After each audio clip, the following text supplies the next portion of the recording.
also mention of slowing down of the discretionary spends and also slowing down of the ramp up of certain projects.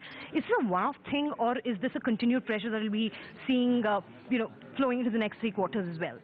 No, so far it seems to be a one-off thing. It's not overall slowdown in discretionary spending. It is discretionary spending that we saw slowing down in certain areas, in package services and consulting services. And so this is, I don't believe that this is something broader than this. This is something that is in some ways related to the client situation and of our own making.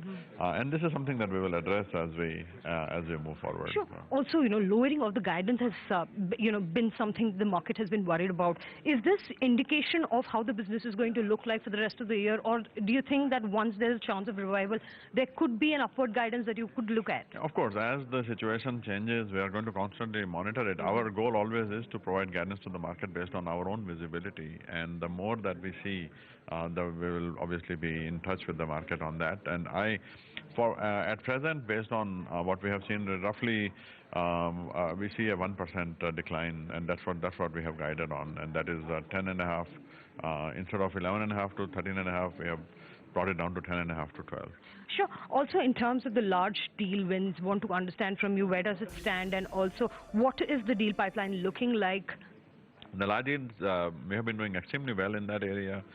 We did 750 million or so in last quarter, the quarter before, in Q4, in our fiscal Q4, and then in fiscal Q1 we did a little bit more than 800 million. So this number is also quite encouraging. Our goal is to get to $1 billion in TCV wins every quarter, and we are getting close to that. So I'm excited about that. Sure. Also, in the top 10 clients, we've seen jump up in the revenue. Is this largely because of your own involvement in the top 10 clients? Yeah, I mean, of course, that is not a very scalable model, but I in areas where myself and we have a core team that works closely with the top clients, and we review the work that we do there.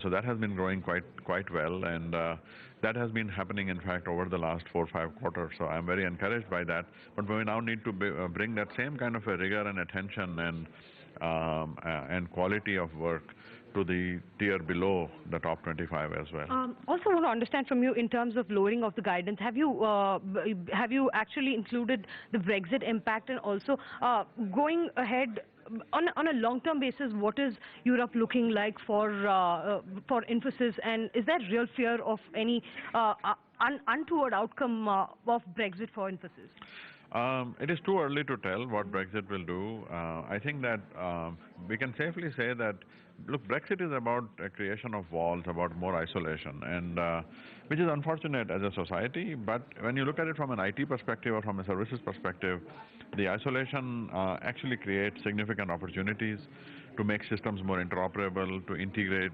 systems, to create more transparency, regulatory environments across boundaries, and so on. So there is a lot of systems work, IT services work that needs to be done in that kind of a situation. But that will take longer time. In the near term, the impact of this is not known. None of us knows yet. So therefore, it is not factored into the guidance. Sure. One final question. We did see the tanks. We did see the stocks actually tank today after the results came out. Is that a bit of a worry for you? No, our goal is to provide as much information and visibility to the markets as we can, and then market react the way they react. And so this is our duty to the shareholders.